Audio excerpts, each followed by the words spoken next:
I want to have an honest conversation about two things happening simultaneously around the Cleveland Browns right now, because I think they're connected in ways that aren't being fully examined together.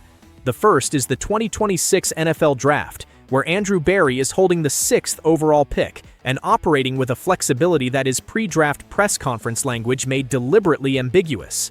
The second is Tyreek Hill, released by Miami with a failed physical designation, an unrestricted free agent for the first time in his career, and potentially available to any team willing to navigate the medical and financial questions around him.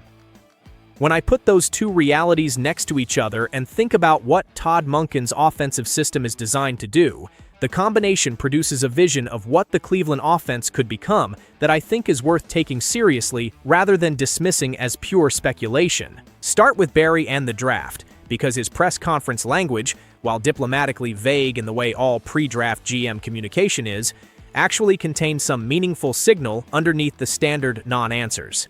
When asked about the 6th pick, he framed it through maximization rather than predetermined outcome.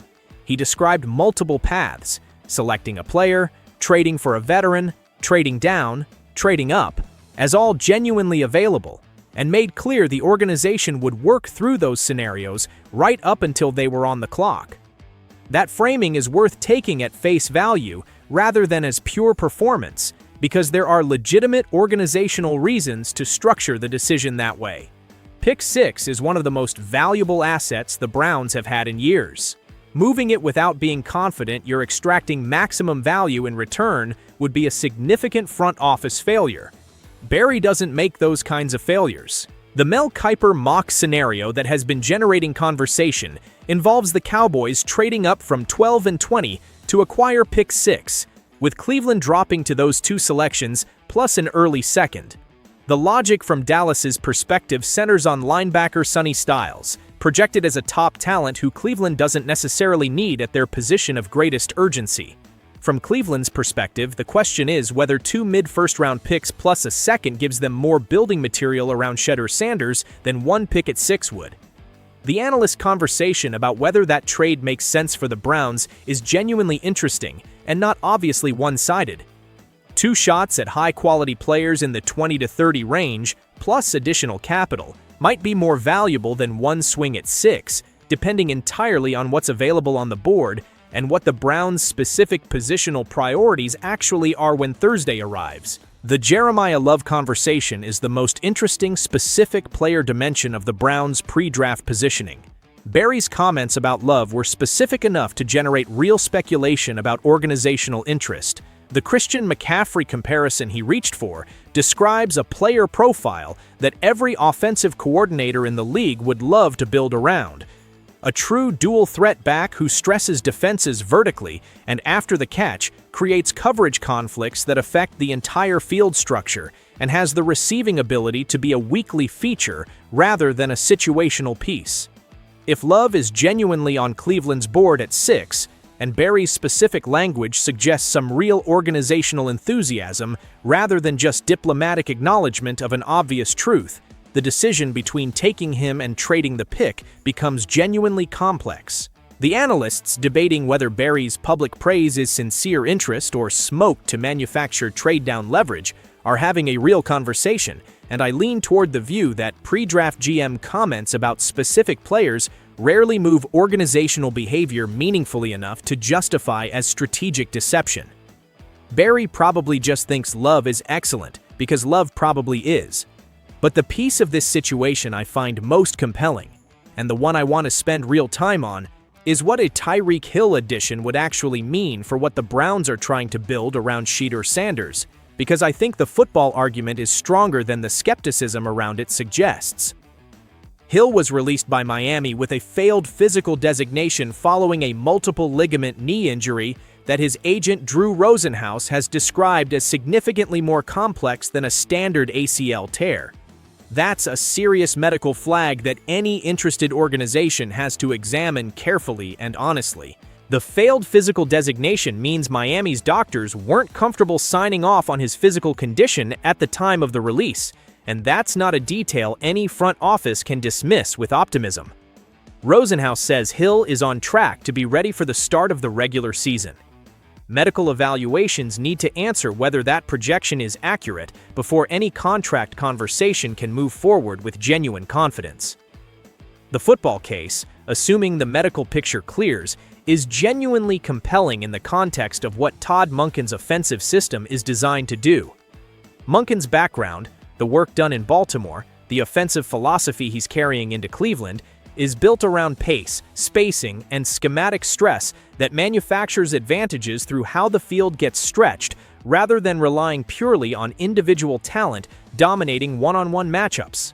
The specific thing Tyreek Hill does to a defense that most receivers cannot replicate at his level is alter the pre-snap calculation. Safeties move before the ball is snapped.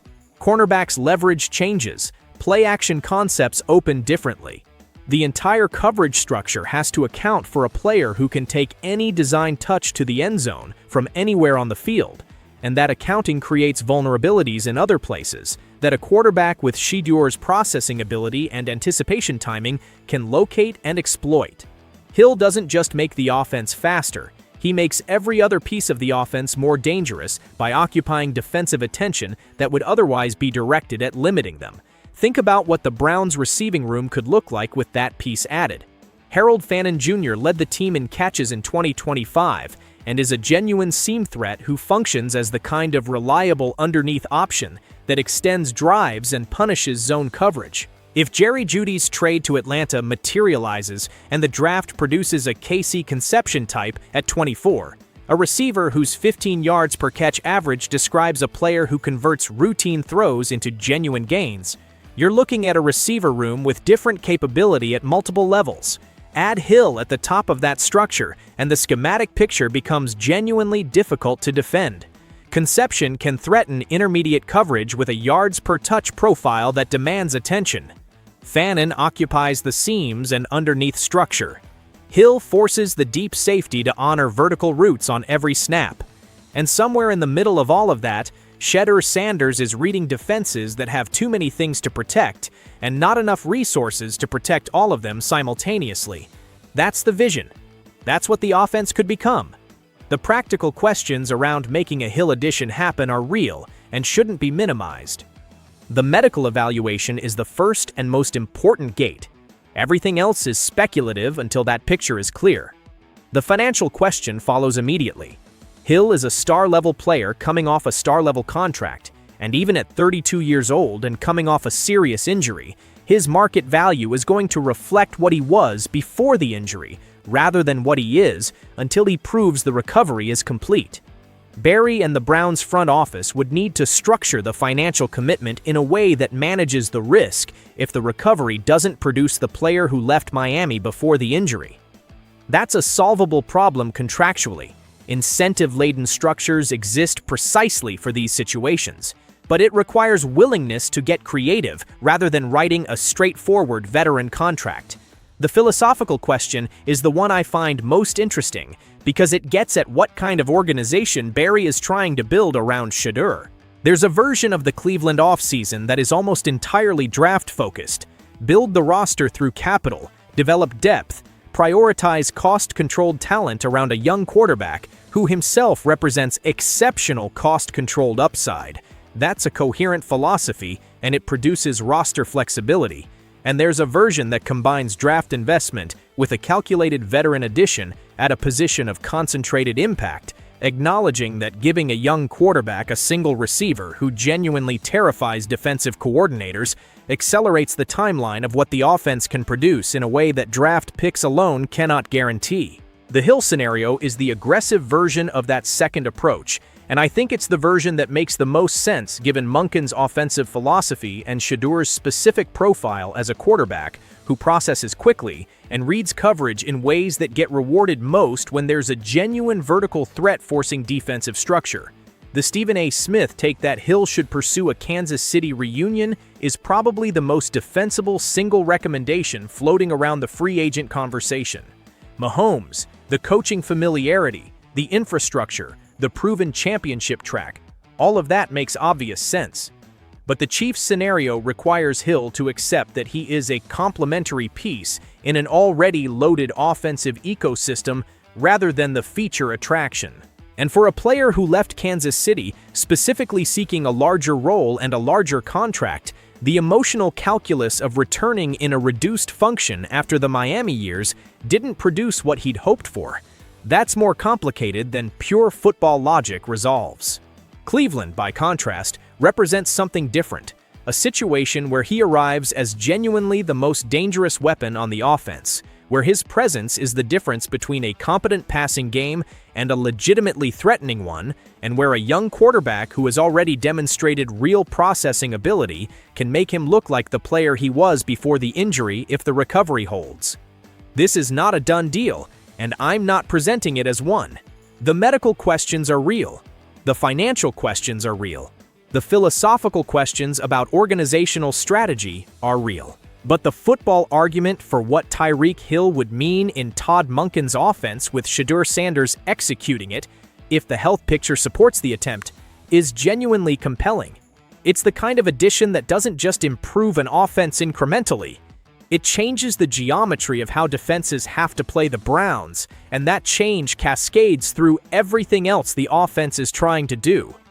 Barry has premium draft capital, organizational flexibility, and a young quarterback whose development accelerates in direct proportion to the quality of the environment surrounding him. Whether the Tyreek Hill conversation produces an actual move or the Browns build entirely through the draft, the underlying question it illuminates is the right one. What does Shedeur Sanders need around him to show the league what he actually is? The answer to that question, more than any specific transaction, is what should be driving every decision Cleveland makes this offseason.